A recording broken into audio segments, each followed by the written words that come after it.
deliberately. I do social experiments and a means to live a more deliberate life.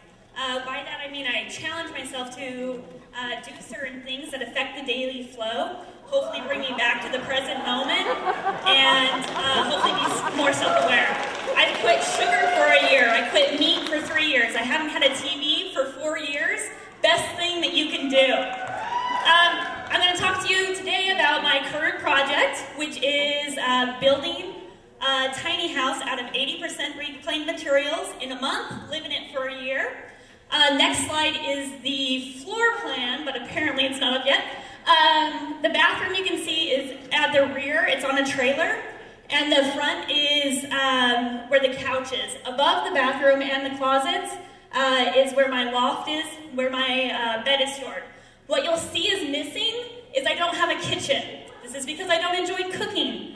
And Boise has plenty of wonderful restaurants, and therefore don't really need to. I got a bigger bathroom because of it. So at the beginning of February, I called some friends and lots of my family, and we started building it without any blueprints, not really a plan, because the items were reclaimed. I couldn't really decide what sizes things were going to be. This is my family and friends, very nice. If a building is under 200 square feet, or if it is movable, it's considered a temporary structure, and therefore you don't have to use the regular building codes.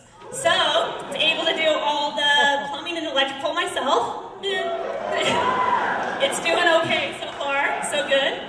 And at the end of February, I had a semi-finished, semi-livable, glorified fort with much help from my mother, who is there every day, nights and weekends, working with me. This bottom picture is about what I moved into. So next, I had to move it. The reason it's this high is because it has to be 13 feet and a half to fit under stoplights and power lines. This was really scary in itself because I hadn't really thought about how much the structure weighed if it was just going to detach on the road. Finding a spot to put it was really hard because I only intended on living it for a year. But I found a 10-acre tree farm out in Boise with RV hookups. So it was a major score there.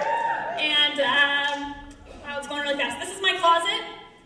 It's only 2 feet wide, which those of you who know me would not imagine it's possible. But I have 3 pairs of shoes that'll get you through anything. Nude heels, black heels, and tennies. And the thing about my closet is that I wear everything in it. Instead of having a bunch of clothes I don't wear.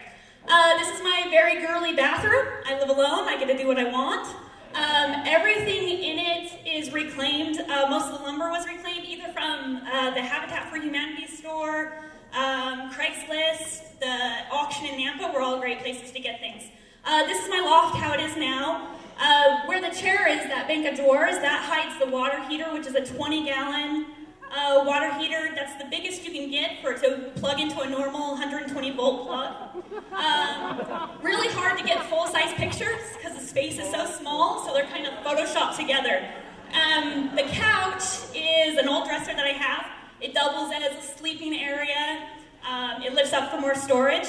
And the thing about living in a small space is you don't have a lot of room for extra stuff. So everything in there has to bring me some sort of joy or have special meaning. This is like a side-by-side comparison of the average U.S. home, 2,700 square feet to my 97 square feet. The average utility bill, $265. Mine's been $6.